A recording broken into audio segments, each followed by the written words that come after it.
Sachin Bhardwaj, welcome to the channel. आज हम लोग करेंगे अकाउंटिंग इक्वेशन, जो कि बहुत इंपॉर्टेंट चैप्टर है अगर आपको जर्नल एंट्री को स्ट्रॉन्ग करना है तो चलो शुरू करते हैं।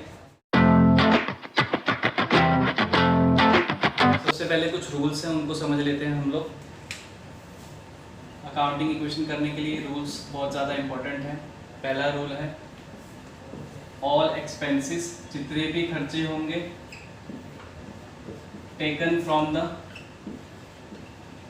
कैपिटल।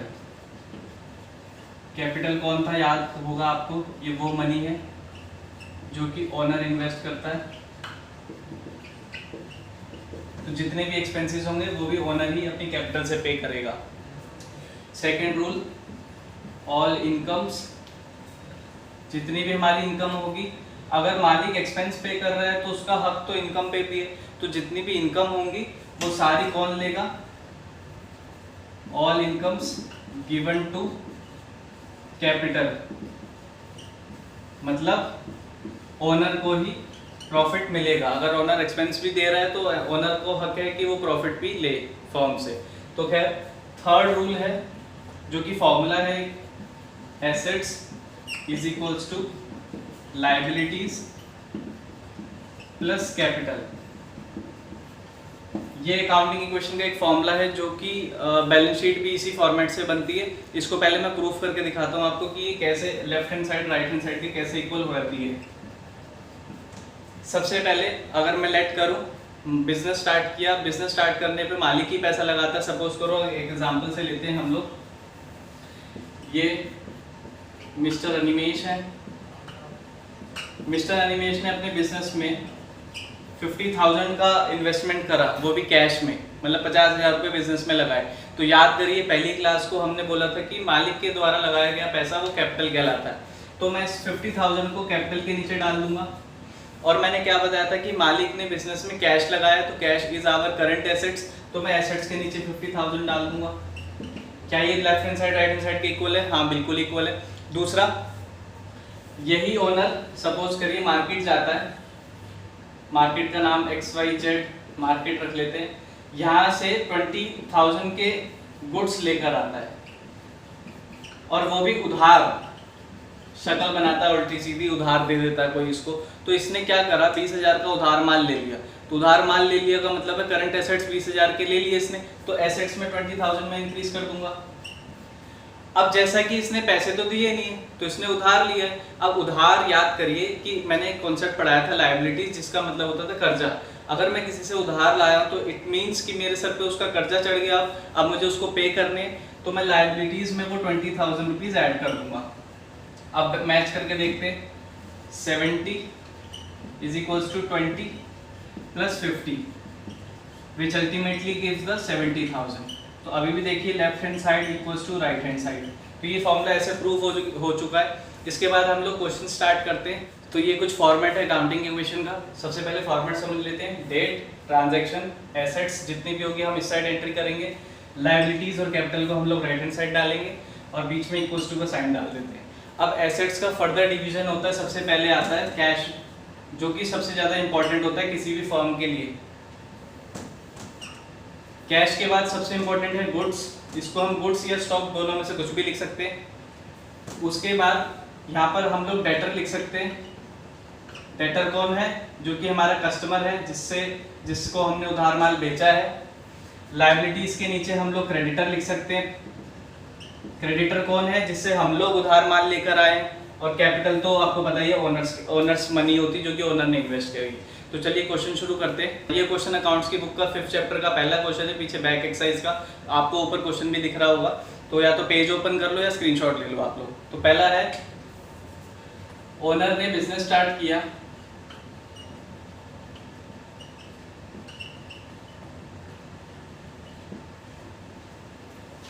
ओनर ने बिजनेस स्टार्ट किया 45,000 से। तो ओनर ने बिजनेस स्टार्ट किया कैश लगा करके। ओनर का लगाया हुआ पैसा होता है कैपिटल, ये मैंने पहले दिन ही क्लास में बताया था। तो कैपिटल के नीचे हम लोग 45,000 रुपीज की एंट्री कर देंगे। और मालिक इस पैसे को कैश में लेकर आया है, तो कैश में मतलब इस कैश के नीचे डाल देंगे 45,000। ठीक है। बेसिकली पहले जनरल एक बात कर लेते हैं हम लोग। ये अकाउंटिंग इक्वेशन या अकाउंटिंग अगर आपको सीखनी है तो इसमें आप अपने आप को सेंटर में लेके चलो कि हम ही ये बिजनेस कर रहे हैं, हम ही ये ट्रांजेक्शन कर रहे हैं। अगर हमने अपने ऊपर लेकर चला तो बहुत इजीली समझ जाएंगे। अगर आप भी किसी बिजनेस के ओनर है और वहाँ पैसा लगा रहे हैं तो आपको अपने नाम के नीचे या अपनी ओनरशिप राइट्स के नीचे तो वो पैसे की एंट्री चाहिए ना। तो यहाँ पर कैपिटल के नीचे यहाँ एंट्री हो गई। और दूसरा, मालिक कैश लेकर आया तो बिजनेस बोला कि हाँ कैश आ गया हमारे पास, अभी 45,000 गले में रख दिया हम लोगों ने। हमने बैंक अकाउंट खोला, 4500 रुपए बिजनेस में बैंक अकाउंट में डिपॉजिट कर दिए। अब बैंक अकाउंट खोला मतलब मैंने एक और फर्दर डिवीजन कर दिया अपनी एसेट्स का, एक और फर्दर डिवीजन कर दिया अपनी एसेट्स का। अच्छा, इसने बैंक में 4500 रुपीज सबमिट किए, तो इसका मतलब है जेब से पैसा निकाल के, पहली एंट्री हो गई। सेकंड है डिपॉजिट 4500 इनटू बैंक। अब 4500 रुपीज बैंक में जमा कराए तो बैंक में हम लोग क्या जमा करते हैं? कैश ही। अगर मेरी एक जेब में 4500 है, मैंने वो बैंक से पैसे निकाले जेब से और बैंक में जमा कर गया है, तो इसका मतलब है मेरी जेब से वो पैसे कम होकर बैंक के मेरे ही खाते में चले गए। तो इसीलिए यहाँ हम कैश से 4500 लेस कर देंगे और बैंक जो कि मेरा ही है उसमें 4500 ऐड कर देंगे। अच्छा, इसमें जब हम बैंक में पैसा जमा कराते हैं तो क्या हमें कोई घाटा या लॉस या कोई कुछ होता है? तो नहीं होता। तो इसका मतलब है 45 to 45 कैंसल आउट हो गया, कैपिटल पे कोई इम्पैक्ट नहीं पड़ेगा क्योंकि ये पैसा हमारे पास ही है, बस फर्क इतना है बैंक में हमने जमा करा दिया। अब 2 एंट्री हो गई है। 2 एंट्री के बाद आपको न्यू इक्वेशन बनानी है। तो 4500 में से अगर हम ये लेस करेंगे तो कितना आएगा? 40,500 रुपए। और यहाँ पर अगर हम 4500 देखें और यहाँ 45,000 उतार लेते, अगर हम मैच करें तो इक्वेशन बिल्कुल एग्जैक्ट इक्वल बैठ रही है दोनों। तो आगे चलते थर्ड क्वेश्चन की तरफ। थर्ड है, कह रहा है business messrs son and company ने 11,200 के माल खरीदे हैं। अब इसमें कहीं नहीं लिखा कि उन्होंने कैश खरीदा या उधार खरीदा है, तो इसका मतलब है कि ये उधार, हमें बाय डिफॉल्ट उधार ही लेना है इसको, क्योंकि कैश मेंशन नहीं है इस क्वेश्चन में। तो है उन्होंने 11,200 के सामान खरीदा।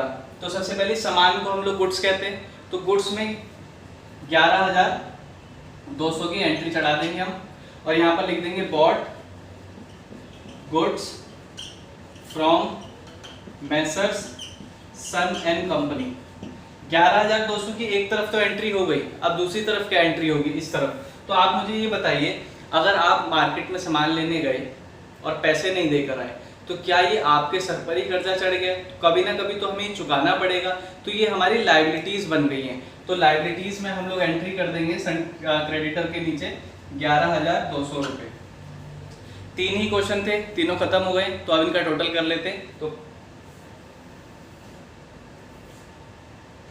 40,500, 11,200 और 4,500, ठीक है। यहाँ 11,200, 45,000।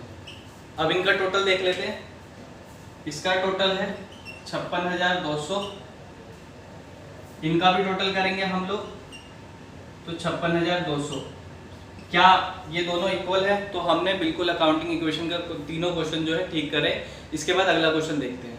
अगला हम इलस्ट्रेशन का सेकंड क्वेश्चन कर रहे हैं, चलो शुरू करते हैं। सबसे पहले क्वेश्चन में कह रहा है गोपीनाथ ने बिजनेस स्टार्ट किया 25,000 से।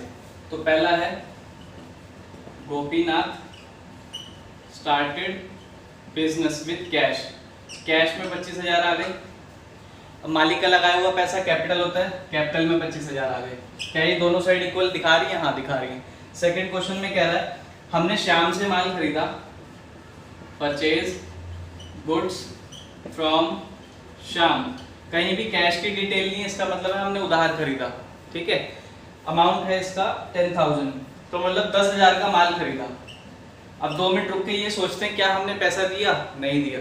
तो इसका मतलब है कि हमारे सर पे अब इसका कर्जा है, हमें कभी ना कभी उसको पैसे को लौटाना पड़ेगा। तो जो पैसा हमारा नहीं है हमें लौटाना पड़ता है, उसके एंट्री हम लोग लायबिलिटीज में करते हैं। तो लायबिलिटीज में भी क्रेडिटर हेड के नीचे हम लोग 10,000 की एंट्री कर देंगे, ठीक है। अब नई इक्वेशन बनाते हैं। New equation 25,000, 10,000, 10,000, 25,000। अगर हम टोटल करें, जिसका टोटल आएगा 35,000, दोनों साइड मैच कर रहे हैं। तीसरे क्वेश्चन की तरफ चलते हैं। Sold goods to Sohan, sold goods to Sohan, हमने माल बेचा है सोहन को। अब माल बेचने पे पहली बात तो हमें ये देखना पड़ेगा कि वो माल हमें कितने का पड़ा था और हमने सोहन को बेचा कितने का। तो इसमें कॉस्टिंग लिखी हुई है 1800 और जो कि हमने माल उसको 1500 का बेचा है, तो मतलब वो माल हमें 1800 का पड़ा, पर मैंने उसको रिश्तेदारी यारी दोस्ती में 1500 का माल बेचा है। तो सबसे पहली बात है गुड्स की कॉस्टिंग कितनी है, उस कॉस्टिंग को आप गुड्स के नीचे से लेस करेंगे। तो 1800 रुपये का हमने गुड्स बेच दिया, ठीक है। अब सोहन को बेचा है, कहीं भी एंट्री में ये नहीं लिखा है कि कैश आया है, तो सोहन हमारा कस्टमर है और कस्टमर की एंट्री हम लोग डेटर के नीचे करते हैं। तो यहाँ पर मैं 1500 की एंट्री कर देता हूँ। आप लोग सोचेंगे मैंने कैश में एंट्री क्यों नहीं करी, क्योंकि सोहन से भी हमें कैश नहीं मिला, वो उधार लेकर गया है हमसे। अच्छा मुझे बताओ 1800 का माल 1500 में बेचा है हमने, तो ये फायदा या घाटा है हमारा? तो ये 300 रुपये का हमारा सीधा सीधा घाटा है। अब रोल नंबर फर्स्ट याद करिए, जितने भी एक्सपेंसेस है, जितने भी घाटे, वो कौन देता है? मालिक देता है। तो 300 रुपये का घाटा कौन देगा? ओनर ही देगा, ठीक है। अगला फोर्थ पे चलते हैं हम लोग। गोपीनाथ ने विड्रॉ कर लिया अमाउंट, उसकी वाइफ को गोलगप्पे खाने 5000 रुपए के, मतलब विड्रॉ कर लिया गोपीनाथ ने पैसा फर्म से। तो मैंने कल बताया था आपको, जब मालिक किसी भी कारण से अपने पर्सनल यूज के लिए फर्म से पैसा निकाल लेता है, उसको हम लोग ड्राइंग कहते हैं। अब वो ड्राइंग कैश और कैपिटल दोनों से लेस की जाती है। तो कैश कितना कम होगा? 5000 रुपीज़। तो कैश में से हम लोग 5000 रुपये लेस कर देते हैं, ये ब्रैकेट का मतलब माइनस होता है, और उसकी कैपिटल से 5000 माइनस कर देते हैं। कैपिटल से 5000 क्यों माइनस किया हमने?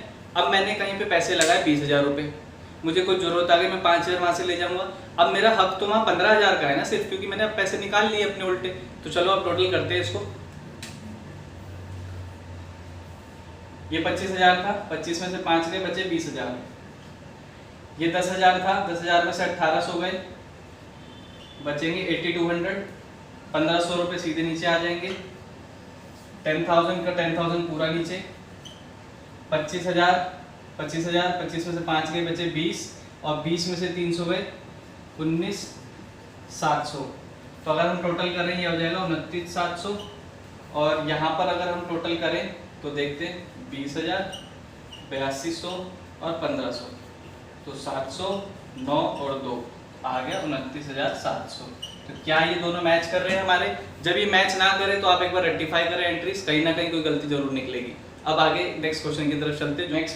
नेक्स्ट क्वेश्चन है, अजीत ने बिजनेस स्टार्ट किया है 20,000 से।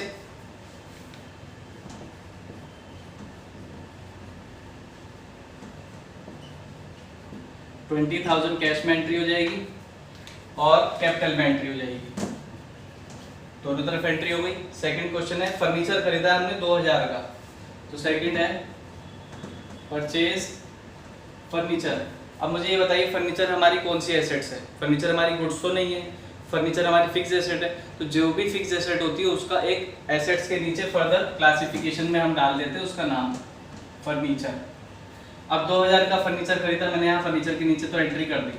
अब इस क्वेश्चन में पढ़ते कहीं भी कैश का जिक्र नहीं है कि इसने लिखा है सिर्फ ही परचेज फर्नीचर फॉर 2000, कहीं भी कैश नहीं लिखा, मतलब उधार खरीदा है। तो मतलब हमारी फिर से लायबिलिटीज इंक्रीज हो गई है। तो मैं लिख दूंगा करंट लायबिलिटी और यहाँ लिख दूंगा मैं 2000। नई इक्वेशन बना लेते हैं, टोटल कर लेते हैं इसको। 20,000, 2000, 2000, 20,000, 22,000, 22,000 दोनों तरफ मैच कर रही है। थर्ड की तरफ चलते हैं। थर्ड है ही पेड रेंट, उसने रेंट दिया 200 रुपए का। वही वाली बात, फिर से एक्सपेंसेस जो भी होगा वो मालिक पे करेगा। दूसरी बात, पे रेंट 200। तो रेंट में हम लोग क्या देते हैं? हवा देते हैं? नहीं, कैश देते हैं ना ओनर को। तो यहाँ पर लिखेंगे माइनस में 200 फ्रॉम द कैश डिडक्टेड, और कैपिटल में से 200 रुपये कम कर देंगे। फिर उसके बाद है ही परचेज गुड्स ऑन क्रेडिट 3000, 3000 का माल उधार खरीदा फिर से। तो गुड्स में एंट्री हो जाएगी 3000 और क्रेडिटर के नीचे एंट्री हो जाएगी 3000। Fourth entry purchase goods. New equation बना लेते हैं। 20,000 में से 200 गए, 19,800, 3,000, 2000, 3000, 2000 और 19,800। तो अभी देखते हैं ये मैच कर रहा है, ये इक्वेशन मैच है, आप टोटल करोगे तो बराबर ही आएगा। लास्ट है ही सोल्ड गुड्स जिसकी कॉस्ट 2000 थी, 5000 में बेचा है, वो भी कैश में। तो सबसे पहली बात है गुड्स की कीमत कितनी है, तो कॉस्ट है सर 2000, तो गुड्स में से 2000 लेस कर दो। पैसा मिला 5000 रुपये, 5000 कैश में ऐड करो। और इसके बाद मुझे ये बताओ प्रॉफिट कितने का हुआ। आप 2000 का माल लाएंगे, 5 में बेचेंगे तो 3000 का प्रॉफिट हुआ। 3000 का प्रॉफिट कौन लेके जाएगा, ओनर। तो ओनर में एंट्री कर दूंगा मैं 3000 की। तो चलिए आप टोटल कर लेते हैं।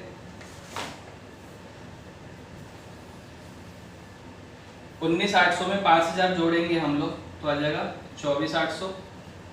3 में से 2 गए, बचा 1, 2000 ये रहे, ये 3000 रहे, 2000 और इसमें अगर हमने 3000 जोड़े आ जाएंगे 22,800।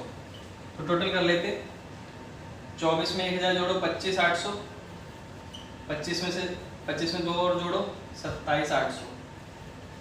लेफ्ट साइड का इतना है, राइट का देखते हैं। ये हो गए 5, तो आ गया 27,800। Both the sides are equal, LHS equals to RHS। Question ये वाला भी हमारा खत्म हो गया है। अब उसके बाद ये बहुत इजी, मतलब स्टार्टिंग के मैंने 3 क्वेश्चंस उठाए थे। नेक्स्ट वीडियो जब इसका सेकंड पार्ट आएगा उसमें हम थोड़ा सा जो लेवल है वो थोड़ा अप करेंगे, जिसमें कि इंटरमीडिएट क्वेश्चंस होंगे, ज़्यादा हार्ड नहीं, ज़्यादा इजी नहीं रहेंगे। तो चलिए नेक्स्ट वीडियो में मिलते हैं। Thank you for watching the video and do like and share the video.